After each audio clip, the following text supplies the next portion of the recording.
Just so you know, we're going to change up the format of these devlogs because it's obvious that the other ones are way too long, forced, and boring. Welcome to our indie game devlog. We're two infants still learning how to code with Unity, and this is our first large-scale project. It is a 2D side-scrolling platformer, which has a slow-down dash as its main mechanic. We've been inspired by games like Hollow Knight and Celeste, and these videos are to document our progress. This month, we're going to be focusing on our enemy design and implementation. We have designed 4 enemies: the Burmite, the Peakling, the Fixnick Soldier, and the Frost Guard. The Burmite is a small, cowardly bug which runs from you when it strikes. The Peakling is a bird enemy which sends whirlwinds flying towards you. The Fixnick Soldier is a ground enemy which wields 2 daggers. The Fixnick Soldier is named like it is because we plan to make some of the enemies from an empire called Fixnia. Finally, the Frost Guard is a giant spear-wielding enemy that stands guard at its post. It is a golem made from ice constructed by the Fixnians to stand guard. Our enemy design philosophy so far has been to give the enemies depth and character through what they do. The Burmite appears cowardly because it runs away from you after attacking.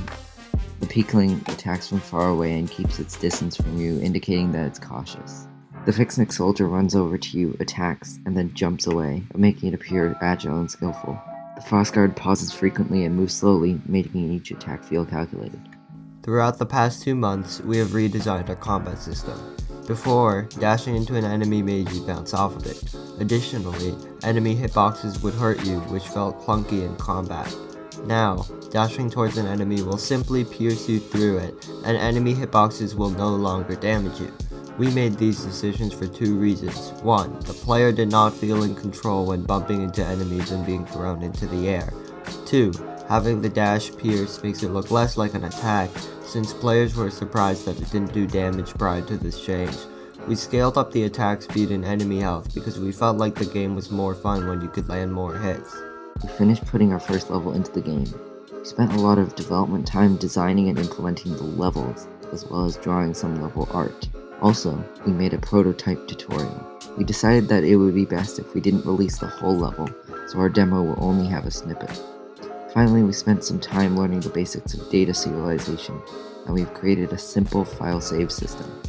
Our demo version will not have that file save system, as that stays embedded on the website. You can play the web demo of our game in your browser, link in the description. Thanks so much for watching our devlog. We'll try to get back on schedule and release another devlog in about a month. If you find our game interesting, leave a comment. Since we're not that far into development, any bit of feedback helps. It means a lot to us to see people watch along on our journey. Storytime over. That's cringe, dude.